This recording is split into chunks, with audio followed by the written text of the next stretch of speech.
नमस्कार. आजच्या भागाचं शीर्षक आहे प्रगती पुस्तक.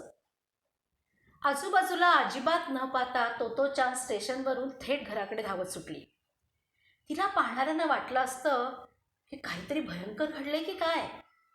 घरी पोचल्या पोचल्या तिनं पुढचं फाटक उघडलं आणि ती मोठ्यांदा ओरडली, "मी आले!"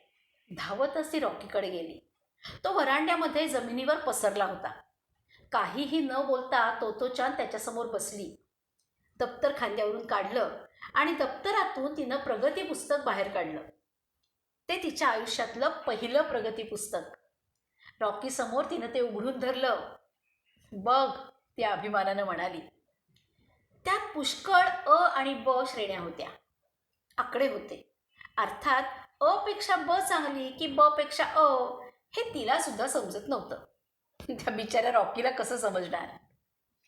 पण तोतोचानला तिचं सर्वात पहिलं प्रगती पुस्तक सगळ्यात आधी रॉकीलाच दाखवायचं होतं आणि रॉकी खुश होणार ह्याची तिला खात्री होती. रॉकीनं जेव्हा तोंडासमोर कागद पाहिला तेव्हा त्यानं तो एकदा हुंगला आणि तोतोचानच्या चेहऱ्याकडे पाहत बसला. "मस्त आहे की नाही?" ती म्हणाली. "पण त्यात खूप अवघड अवघड शब्द आहेत. तुला नाही वाचता येणार." रॉकीनं पुन्हा एकदा प्रगती पुस्तक बघितल्यासारखं डोकं हलवलं आणि तोतोचानचे हात चाटायला सुरुवात केली. "छान," तोतोचान अगदी समाधानानं म्हणाली.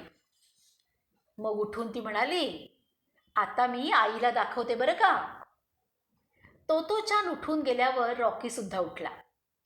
जराशी थंड जागा बघून त्यानं पुन्हा अंग टाकलं आणि डोळे मिटले. त्याचे ते मिटलेले डोळे पाहून तोतोचानच काय पण कोणाचीही खात्री झाली असती की तो तिच्या प्रगती पुस्तकाचाच विचार करत असणार. धन्यवाद.